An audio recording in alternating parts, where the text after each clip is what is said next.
നമ്മുടെ ഇപ്പോൾ തദ്ദേശ തെരഞ്ഞെടുപ്പ് വരാൻ പോവുകയാണ്. അപ്പോൾ നമ്മളൊരു പ്രതിനിധിനെ നമ്മൾ വോട്ട് ചെയ്യുന്നതിലൂടെ നമ്മൾ എന്താണ് ഉദ്ദേശിക്കുന്നത്, അല്ലെങ്കിൽ വോട്ട് ചെയ്യുന്നത് നമ്മുടെ വോട്ട് നമ്മുടെ അവകാശമാണ്.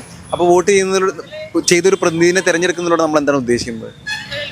തീർച്ചയായിട്ടും ഒരു ഏറ്റവും ഒരു നേതാവ്, ഒരു ലീഡർ എന്ന് പറയുമ്പോഴത്തേക്കും ഒരിക്കലും യാതൊരു വേർതിരിവ് കൂടാതെ എല്ലാ ജനങ്ങളും ആ ആളുടെ മീൻസ് ആ ആള് ആ ഒരു ജനങ്ങൾക്ക് വേണ്ടി റെപ്രസെന്റ് ചെയ്യുന്ന ആളായിരിക്കുമല്ലോ. അതുകൊണ്ട് ഒരിക്കലും ഒരു വേർതിരിവ് കൂടാതെ എപ്പോഴും അവരുടെ ഒരു നന്മയ്ക്ക് വേണ്ടി നിൽക്കുന്ന ഒരാളായിരിക്കും ഏറ്റവും നല്ല ലീഡർ എന്ന് വിശ്വസിക്കുന്ന ഒരാളാണ്.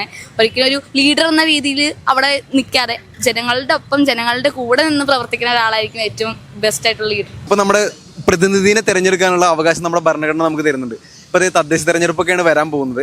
അപ്പോൾ ഒരു നല്ല പ്രതിനിധിനെ തിരഞ്ഞെടുക്കുന്നതിലൂടെ നമ്മൾ എന്താണ് ഉദ്ദേശിക്കുന്നത്, അല്ലെങ്കിൽ നമ്മളൊരു വോട്ട് ചെയ്യുന്നതിലൂടെ നമ്മൾ എന്താണ് നമ്മുടെ സമൂഹത്തോട് ചെയ്യുന്നത്?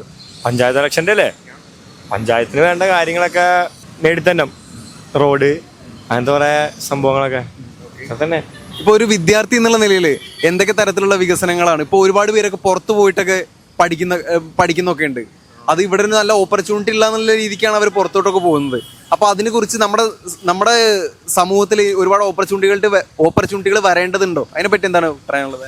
എന്നുവെച്ചാൽ ജോലികളൊക്കെ അല്ലേ, ജോലികൾ കുറച്ച് കൂടിയാൽ കൊള്ളാം. ഈ ചില സ്ഥലത്തുള്ള കടകളൊക്കെ വന്നു കഴിഞ്ഞാൽ അവിടെയൊക്കെ ജോലി ചെയ്യാല.